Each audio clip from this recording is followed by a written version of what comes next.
Hey friends, welcome to Gardening with Creekside. Today is a rainy, windy, dreary day here in North Carolina. So I am going to do a bit of maintenance that I typically do not have time for. And I just thought it would be fun for you to come along with me because, as I always say, I figure if I'm doing it in my garden or I need to do it, then odds are there are other people out there. And sometimes these things can be a little intimidating. So that is what we're going to do today. Now there's 3 things on my agenda that I really want to get done and I will feel very accomplished. 1, we are going to tear apart my Felco pruners. We're going to clean them. We're going to replace the blade. We're going to replace the spring. We're going to put them all back together and they are going to be shiny, brand new and ready to take me into the new year. So we are going to do that. I've got Johnny sitting right here. We have a break in the rain, so I've got all of my supplies right here for my Felcos. Then what we're going to do is my garden belt needs some love, so we are going to give it a good cleaning. I've got my leather cleaner right here, so I'm going to talk about just the garden belt, why we need to maintain our leather and all of that. So that's number 2. And then at the risk of high embarrassment for myself, I need to organize my garden closet. So here in the garage, we have a storage closet and we have designated this as my garden closet. And y'all, I don't think I'm the only one, but this time of year, it literally, I just am like throwing things in there and it is about to drive me insane. Like literally, you can see when I say I'm throwing things in here, that's what I'm doing.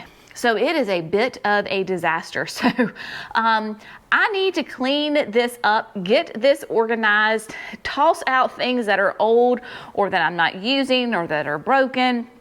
Get everything neat and tidy, and again, ready to enter into the new year. I'll go through and kind of explain what I keep here because these are literally all my essentials that I keep right here, and everybody kind of knows, both my family and the staff, that if it is in that closet, it is no touch unless it is permission from Mama or Jenny, because things have a way of sprouting legs and walking off. So we're going to get that done. This will really make me feel good to get this organized. I like to have things neat and tidy, and when things are not neat and tidy, they drive me insane. So first things first, we're going to take care of the Felcos because that's going to be probably the quickest and the fastest to do. So let me show you how easy that is, because there's a lot of fear because I've talked with you here at the nursery and online. There's a lot of fear about taking those Felco pruners completely apart. I understand. I was very nervous the first time I did it. You don't need to be. I'm going to walk you step by step on how to take them apart, how to maintain them so that your Felcos will last you for years and years and years. All right, my friends, so let's talk about what tools I am using. Gather everything that you need. Obviously, you need your Felcos. It doesn't matter what design, what size this is. I just happen to use like a 2. So this is a size 2. It does not matter what you like. So you need to have that. The number 1 tool that I would recommend that you get is the Felco 905. Felcos, everything they do them by like item numbers. So you're going to hear a lot of numbers. This is just how they identify their products. So the 905 is an all-in-one tool, right? So it's very simple. It's smaller than a pencil. The key about the 905 is 1, it has the blade sharpener. Now today we're not going to use this because we're replacing the blade, but this is what I use on a daily, weekly basis to sharpen my blade. Today what we want is the back side. Right here you can see that there are 2 sizes of wrenches on this. These are the perfect size for loosening the 2 bolts on your Felcos. Please do not take a screwdriver to your Felcos. It will not work and you will absolutely destroy your Felcos. We have had customers do it. Please do not do it. I like the 905 because yes, there is a lovely tool set in the garage right there with wrenches and all this other stuff. But y'all, by the time I'm gonna break my bowl. By the time I find the right one, my frustration level is out the roof. So I have this right here that is specifically made for the Felcos. I don't need to go searching. I have it right here in the 905. 981 is basically the soap. This is what's going to get your sticky resin off. This is what's going to get off dirt. Okay, so this is what I use on a regular basis to maintain and keep these clean. We have the 990. Now, I only use the 990 when I take them apart. This is going to be the grease that goes in between all the workings to keep it waterproof and lubricated. So that is the 990. And then last but not least is the 980. It is another grease. It is a spray. So you spray this on here, it keeps it lubricated and it keeps it waterproof. This is the last thing that I do when I am doing my weekly maintenance on it, or today when we're going to finish everything up, keep it nice and lubricated. And then obviously, since I'm replacing the blade, I need to have the blade set. So you can buy this. We have them online for all the different sizes of your Felcos. If you'll notice up here in the corner, it has those little red boxes and it has the numbers. So this blade will fit a 2, 4, 11, and a 400. It has the blade, it has the spring, and it has another little wrench in case you don't have a 905. This little wrench will open up your Felcos, but it's really hard to use because it's very thin. So what I'm going to do, and then I have water. I have a bowl here of warm soapy water and then a bowl of warm plain water. Now I know that there are people out there that say do not put your Felcos in water. I would submit to you that I am in North Carolina and I have, as you've watched any of our videos, extremely red clay. I garden in the dirt, y'all, and my Felcos are filthy. So when I take this all apart, I am going to soak my handles in there to get all that dirt off. I'm going to get a little scrubby and get it nice and clean. Do I have to worry about my Felcos rusting? No, I don't, because I have my products right here. I have my 990 and I have my 980. I want to get this absolutely as clean as I possibly can, and for me, warm soapy water makes the absolute most sense. I have the warm soapy water, a little dish detergent in there, and there you go. So what I'm going to do is I'm going to zoom in really close so that you can see exactly how I take this apart, and then we're going to take it step by step. So I have my Felcos right here. On one side of the 905 it says M7 and on the other side it says M8, right? Obviously 8 is bigger than 7, so 8 is going to go for my bigger bolt. It won't be hard to figure out. One will fit and one won't. So we simply put it on there and lefty-loosey, right? It may take a minute for you to get it nice and loose, and then you just simply, once you get it loose, then you probably can come in here with your fingers, yep, and we're just going to take it apart, right? It's just a bolt. So once you get this out, there we go. All right, so do not lose any of your pieces, right? So we've got our bolt with like a little claw on it. That little claw will actually come off. There we go. All right, we're gonna toss that in the soapy water. And then at that point, this will just simply screw off. You can just do it with your fingers. You don't have to have anything, and y'all, the dirt is falling out. It is disgusting. All right, so you've got this piece, soapy water. Then we've got this piece. I don't know, can you see the dirt and the gunk that is right here? It's pretty gross. So we toss that in there. At this point, you can take off your spring. It just simply comes out. We're going to replace that today, so I can just put this off to the side. And then now we're coming apart, right? So we've got these two apart. On this one, this is not your blade. This is simply the anvil part? I don't know, I'm not probably saying that right. But this is not the sharp part. This is not the blade. So I want to go ahead and take this in, and I'm going to let this soak in that soapy water, because I have got dirt all up in here, all around, and I want to get that clean. Now we have to take off the little thumb grip. So now we're going to go to the 907. And it may take a minute to get her going. Nope, that one wasn't so bad.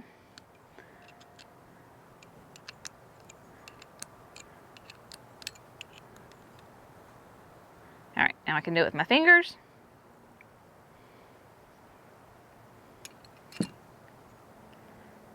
All right, there we go. A little nut and the actual little thumb grip right there. Now, be very careful because there's going to be a little tiny washer underneath that. Don't lose that. You're going to need that. Toss that in as well. Now at this point, this is my blade, right? So I am replacing my blade. So I just take it off, right? And you can see how dirty and gunky and nasty it is. And I'm going to toss this. Don't need that anymore. And this bolt will come all out also. So we're going to take that out. So this way I can get everything in there nice and clean. I don't know, can y'all see how gross that is? Like, do you see all that dirt in there? Nasty. All the dirt right here, gross. So we're gonna toss that in. All right, we're gonna let that soak just for a minute and then, yeah, we're gonna get them nice and clean.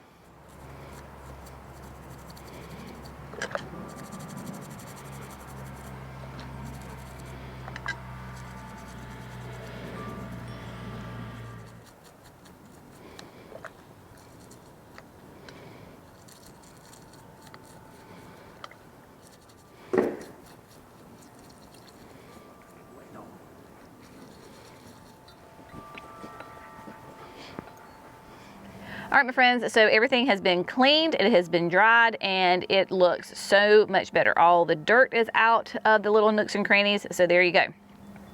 Went ahead and took out the new blade just to do a little demonstration here on the difference between the old blade and the new blade. There you go. Lots of wear and tear and dirt and so forth. I do this about once a year. I garden basically 5 days a week, and I do this kind of maintenance once a year. Now we need to go ahead and reassemble. First things first, remember, this is not your blade. This is the handle that's going to hold your blade. If you're like me and you are like, oh no, I forgot, does it go this way?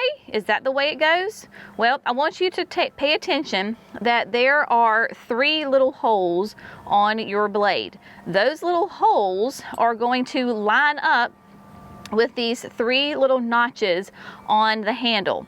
So this does not fit this way, but when I flip it, those notches will fit perfectly.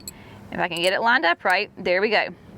They fit perfectly inside. So this is how I know that I have put my blade on correctly, because it is there. Now, I'm ahead of myself, so before I do that, I need to take my 990. Remember, because your 990 is what is going to keep it nice and lubricated, and most importantly at this point, waterproof.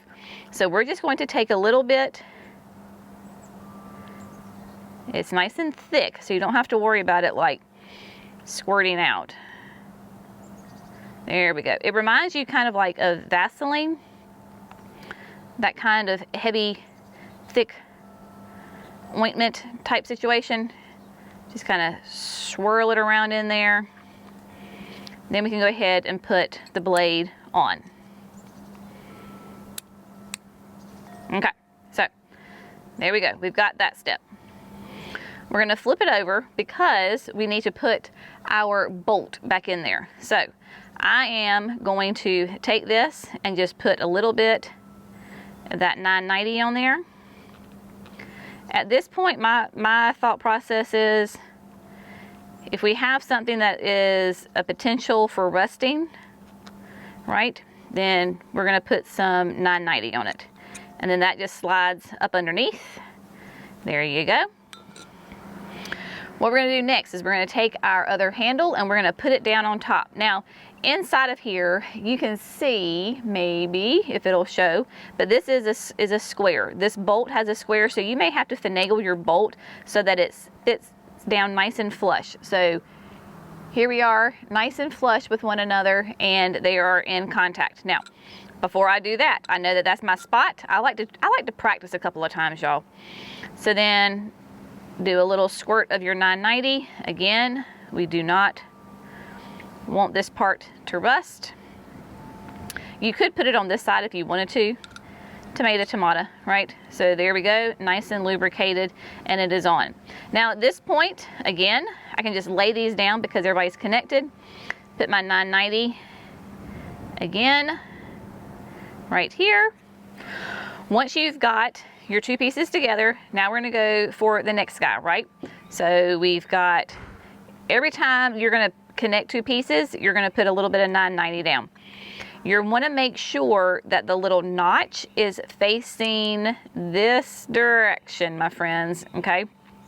So the little notch right here is facing. I am really hoping that the camera is picking all of this up. It's always fun to film by yourself. Put that little piece on. I had already put 990 down, so there was supposed to be some grease right there. There we go. These Felcos are well lubricated. Put some right there. There we go. The little thumb grip that looks like a little mitten, almost like a little bear paw, goes right there. And then we take our bigger bolt, because remember this was the bigger one. It goes here, and at this point I'm just going to tighten it with my fingers. I'm not going to take the 905 and tighten it yet. That'll kind of be at the end. Next, we're going to come to this hole, which is where our thumb grip is. Put your 990 down. All right, we got that. I'm going to go ahead and put the thumb grip down first and just line up my holes as such. And then remember that little teeny washer, go ahead and put it on that little small bolt. Tighten it with your fingers. Just get it in there. If you tighten everything down too much first, you're not gonna be able to close your Felcos. So we got to make sure that our tension is correct. And then take the new spring and put that in there. Okay. So it's nice and tight because it's got good tension on it, and so it closes well and it opens well. So I'm going to take my 905, the bigger side, and we're going to tighten down this just a little bit. Okay, I still can open and close. So that's very important to know, is that you can get that and you've got good tension on it, nice and tight. All right. Now this is the one where you don't want to tighten your little thumb grip too much, because if you do, then you're not going to be able to close it. So now it's too tight. See, I can't move it at all. So I tightened it too much. So I needed to loosen it just a smidge. All right, my friends, so Felcos are nice and clean. They're all put together. You're gonna have to work the thumb grip just a little bit because there's that perfect tension of not too loose and not too tight. But it is on there, everybody is put back together. It makes an amazing difference having a fresh blade. The last thing that we're gonna do is we are going to take the 980, because remember the 980 also keeps these waterproof. I had to move into the garage because it started raining and the wind was picking up. So I live in North Carolina, extremely wet. If it's not raining, then we have humidity. I've got to make sure that these do not rust. So do a nice little gentle spray on it all over, and then I just simply work it back and forth, turn them up so that the lubricant gets down in there, and then I simply take a rag or a paper towel to wipe off the excess. I'm not wiping off everything that I just put on, but I don't want to be dripping grease as I am walking through the garden or put it in my tool belt. Lock it up, there you go. If you have never replaced your blade, I would highly encourage you to do that. I garden essentially 5 days a week, right? And I do this once a year. If you do your regular maintenance with your sharpening of your blades and your cleaning and your spraying, if you do that at least once a month, then you're not gonna have to replace your blade. Maybe you do it every 18 months. I garden kind of on the excessive side, right? So I do it every once a year. Literally like brand new Felcos. I was talking to a sweet friend of mine, and she's had her Felcos for like 20 years and has never replaced the blade. And I'm like, Jennifer, it is so easy to do, and you will literally have a brand new set of Felcos. You need to do it. So treat yourself, buy a replacement blade, whatever size Felco you have, and replace them. You will thank yourself later. Now, what we're gonna do is move on to cleaning The tool belt. I use this tool belt all the time. And if I'm outside gardening, odds are I'm gonna have this tool belt with me because it holds everything. Jerry got this for me a couple of years ago.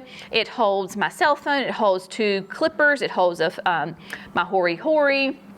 Anything you can imagine. I have a little hook for my gloves that it holds, so I'm not losing my gloves everywhere, and it makes a huge difference. These are beautiful, all leather. They're made from artisans here in the mountains of North Carolina, so another small business that you're supporting when you buy one of these belts, and just use it all the time. I don't maintain this as much as I should. I'm just gonna be honest with you. I should clean and moisturize this leather more often than I do. You will notice that mine's very, very light compared to the ones that we sell are a nice dark, rich brown. A lot of that is because I guess the sun fading it and then just general wear and tear. So what we're going to do is we are going to clean this. So I want you to get a really good leather, this is a leather balm. This is Smith's and it is a leather balm. And so when you open it up, it looks like a wax, right? So what we're gonna do is we're going to take an old rag, and basically you're going to get, it takes a minute because it's not cold out here, but it is on the cooler side and it's continuing to rain. So get a lot of product on here, and this belt is absolutely going to soak this up. I can almost guarantee that. So what we're gonna do is we're gonna start on one tip and we're gonna work our way. So essentially what you're doing is you just lay it down and you rub, right? You get in there and you are rubbing the balm into the leather. This moisturizes the leather and it cleans it.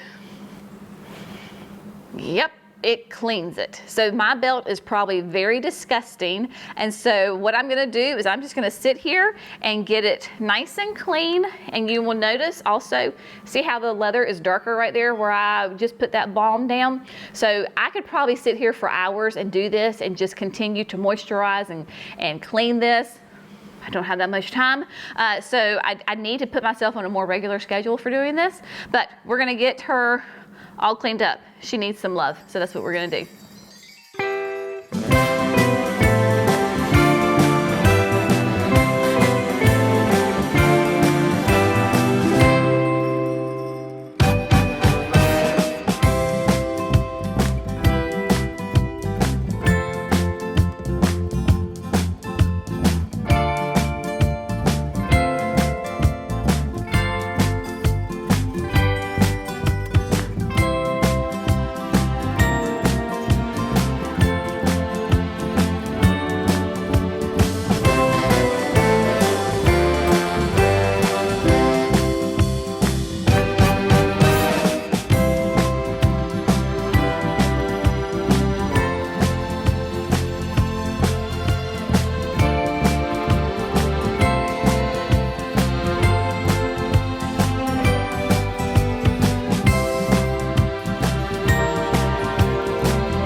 All right, my friends, so the garden belt has been cleaned, and oh my goodness, she looks great. The towel that I used, however, does not look so good.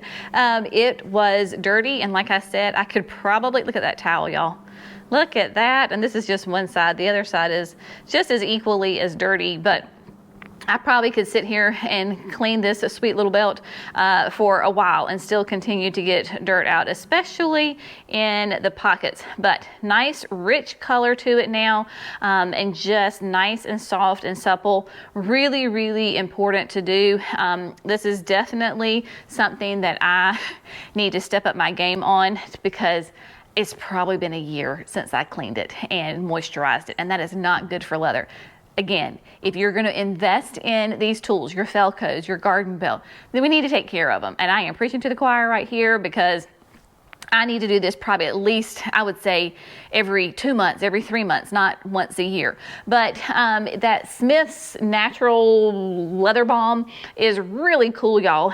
I was looking at it, and so it's made in Maine, and all it is, well, I say all it is organic cocoa butter, beeswax, sweet olive almond oil, and that's it. So I'm sure that you could find that online. If we can find it and source it, then we'll be able to carry it. But this is just a great thing. Or if you have a leather cleaner that you love, make sure you take care of that and take care of your tool belt. Now for the part that I'm dreading the most, but yet the most excited for it to be done, the closet. So I think what I'm going to do is just get in there and just start pulling stuff out and moving stuff around, and yeah, we're gonna get this baby organized, and then once it's all organized and it looks all pretty, then I'll bring you back and I'll show you what it looks like.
My friends, the cold winds are blowing in, and it is perfect timing because, ta-da, I have got the closet all clean. It is clean and it is organized, and oh, feels good to be able to walk in.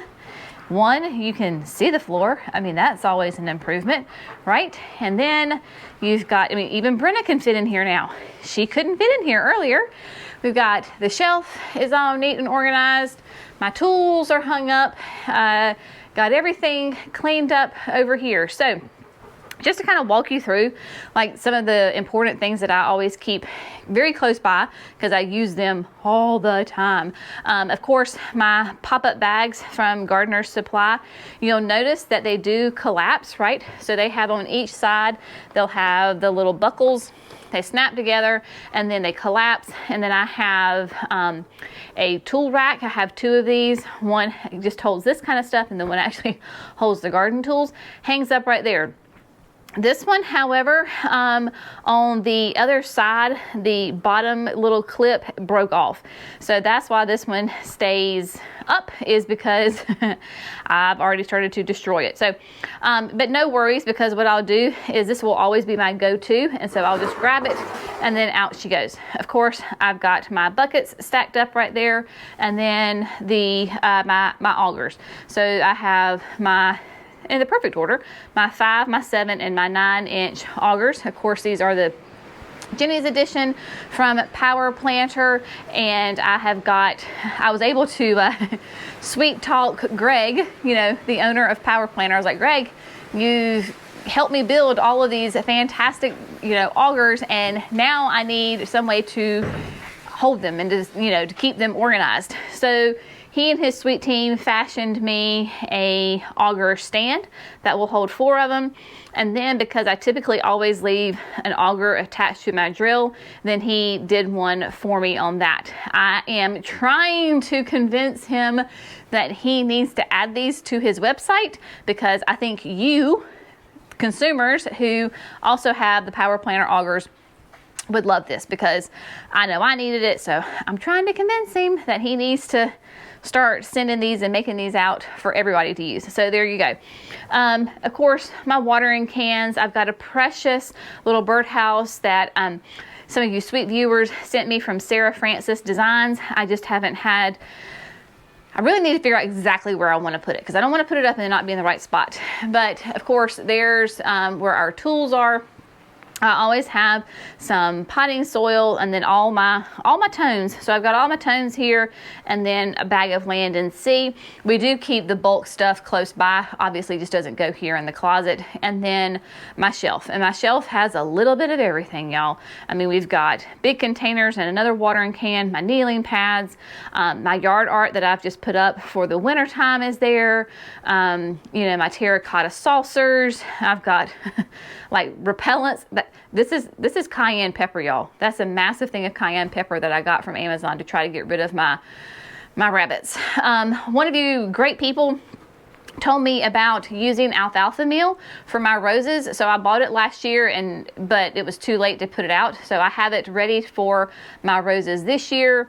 I have some extra hooks, like the wrought iron hooks that I hang my bird feeders from. And then of course, all my supplies right here, whether it's an extra set of Felcos, my box blade, Brenna's brushes, fertilizers, the stump killer, my BT spray for when I have caterpillars, not this time of year, but that organic way to get rid of the caterpillars, my Sluggo, yeah, sunscreen, because you need sunscreen, twine, yard art again, you name it. You can see there's a flashlight up there, and then hummingbird feeders up here, and irrigation supplies as well.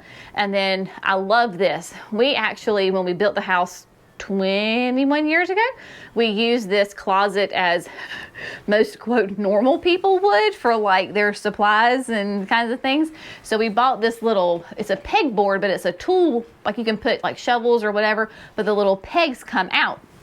So we've had it, and so I just claimed it as my hand tool holder. So I always keep my tool belt right here, because this way I always know where they are. I've got some earplugs, because when you're blowing or whatever, so I got my earplugs, all my Felco tools, the little saw, my hand rake, you know, some miscellaneous chains if I need it for bird feeders or whatever. This is an extra bed for Brenna, her little place, and then some plant supports that obviously we're not using right now. So that's kind of it, y'all. You've got to come into my messy abode that then got turned into a clean abode, and this makes me very happy because I can walk around and I have plenty of room and I can get to everything very easily. So that makes it nice. It has been a very productive day, but to give you an idea, when we first started the video, right, it was rainy and cloudy and dark, and now the cold winds are blowing in. We had our high temperature of 61 this morning when we woke up at 6 o'clock this morning, and the temperature has rapidly dropped, and it is quite brisky out here. You can tell from that clear Carolina blue sky. So it's been a very productive day. The good thing about the winds is that it's hopefully going to dry some things up, so then I can get some bulbs in the ground tomorrow, because I do have all the bulbs are hanging out here with me, and we've got just one or two that need to get in the ground. I've already put over 1,000 bulbs in the ground, and we still have all these to go. So I need the ground to dry up just a smidge so we won't be digging in the mud. All right, my friends, as always, we hope you have found this fun, informative, and inspirational. Y'all have an amazing day, and we'll see you in the next video. Bye, friends.